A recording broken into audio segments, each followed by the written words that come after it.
안녕하세요. 소아청소년과 전문의 임고은입니다. 오늘은 ADHD 아이 키우기 1탄 매일 반복되는 일상의 루틴을 지키기에 대해서 말씀드려 보겠습니다.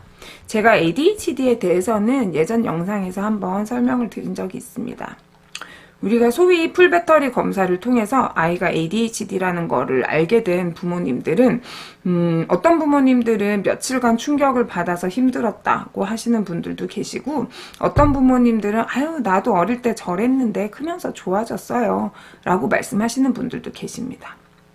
당장 뭐 약물 치료든 신경발달 중재 치료든 뭐든 하고 싶다 하시는 분들도 계시고, 뭐 지금 당장은 공부하는 거나 적응하는데 큰 문제가 없으니까 일단 지켜보겠다 라고 말씀하시는 분들도 계시고요.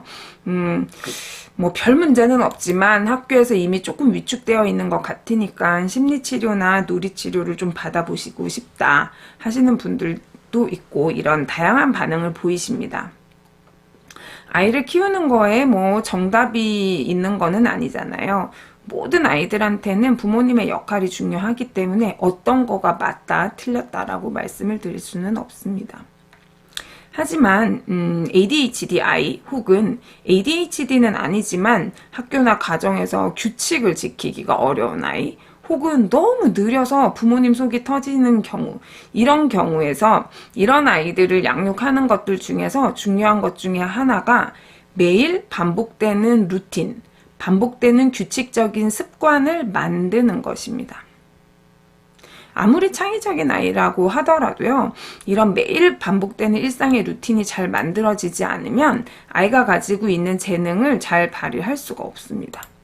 매일 같은 시간에 일어나고, 같은 시간에 밥 먹고 학교 가고 학원 가고, 같은 시간에 숙제하고 같은 시간에 자는 것이 매우 중요합니다. 이거는 아이뿐만 아니고요, 어른들한테도 중요합니다. 이런 규칙적인 삶은 정서를 굉장히 안정되게 만들어줍니다.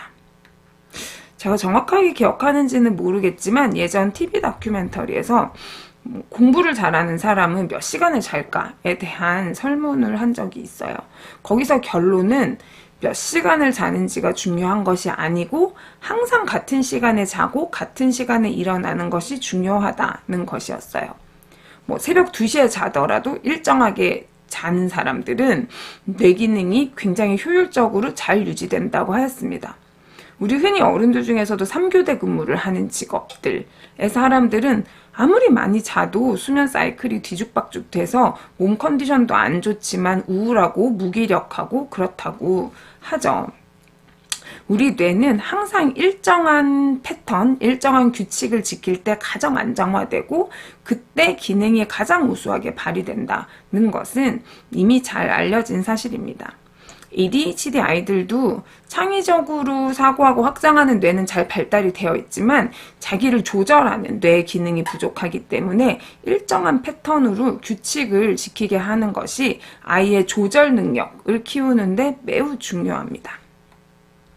그래서 아이와 매일 반복되는 일상의 루틴, 일상의 규칙을 정할 때 부모님이 그냥 정해서 이거대로 지켜 이렇게 하지 마시고 아이와 함께 정해야 됩니다.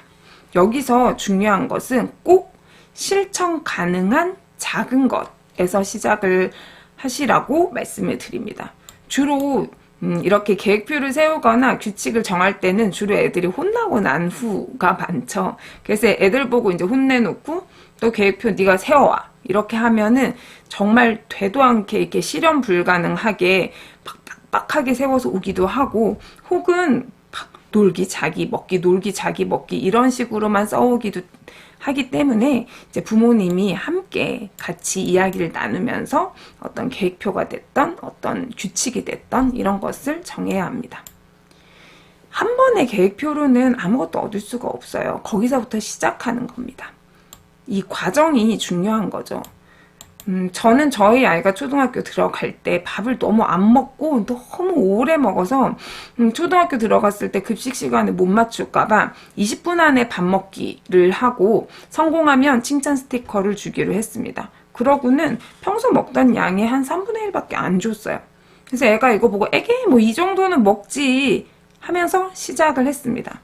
여기서 아이들한테 가장 중요한 것은 성공하는 경험과 칭찬받는 경험을 가지게 해주자는 것이죠. ADHD 아이들은 부모님이 같이 있지 못하는 때 주로 뭐 학교라든지 학원이라든지 이런 곳에서 사실 칭찬을 받을 일이 많지 않습니다. 소소히 지적당하고 소소히 혼나고 소소히 맘상하는 경험이 쌓이고 쌓여서 아이가 자기 효능감 혹은 자기 유능감을 잘 가지지 못하게 되는 경우가 많습니다. 아무리 사소한 거라도요, 아유, 뭐 옆집에는 3살 때도 했던 거야, 이런 거라 하더라도 우리 아이가 노력해서 성취를 하면 그걸로 의미가 있는 거죠. 그래서 아이에게 성공의 경험과 칭찬받는 경험을 반복적으로, 지속적으로 가질 수 있게 해주는 겁니다. 아이가 혼자서 숙제를 제 시간에 잘 하기를 원하신다면 나갔다 들어왔을 때 손 씻기, 이런 거에서부터 시작을 하셔야 됩니다. 제가 보통 부모님들 상담할 때 꼭 드리는 말씀이 있습니다.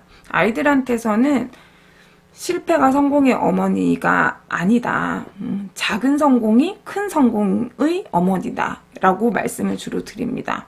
ADHD 아이들은 머릿속에 시계가 없고 재밌는 일을 하다 보면 시간 가는 줄을 잘 모르죠. 그럴 때에는 정해진 시간이 되기 전에 말씀을 한번 해주시고 정해진 시간 안에 아이가 약속을 잘 지키면 무한한 칭찬을 해주셔서 작은 성공의 경험을 쌓고 쌓아서 큰 경험을 할 수 있는 어떤 그런 토대를 만들어주는 것이 사실 우리 부모들이 해줘야 되는 일인 거죠.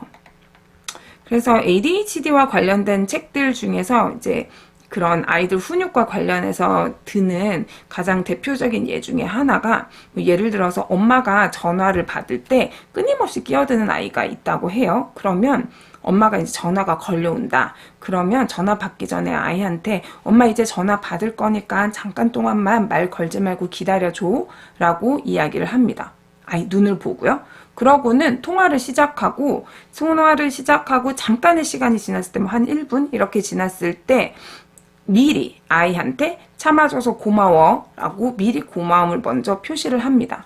그리고 그렇게 되면 그 순간 아이는 다시 자제력이 생기죠. 이후에 이제 성공적으로 엄마가 통화를 마칠 때까지 잘 참았으면 통화 마치고 기다려줘서 정말 고마워 라고 이렇게 단계적으로 구조적으로 칭찬을 해줍니다. 그러면서 아이는 자기를 조절하는 성공의 경험을 얻게 되는 거죠.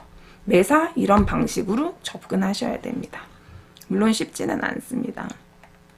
우리 아이들은 처음부터 부모님 말을 안 듣고 싶지는 않습니다.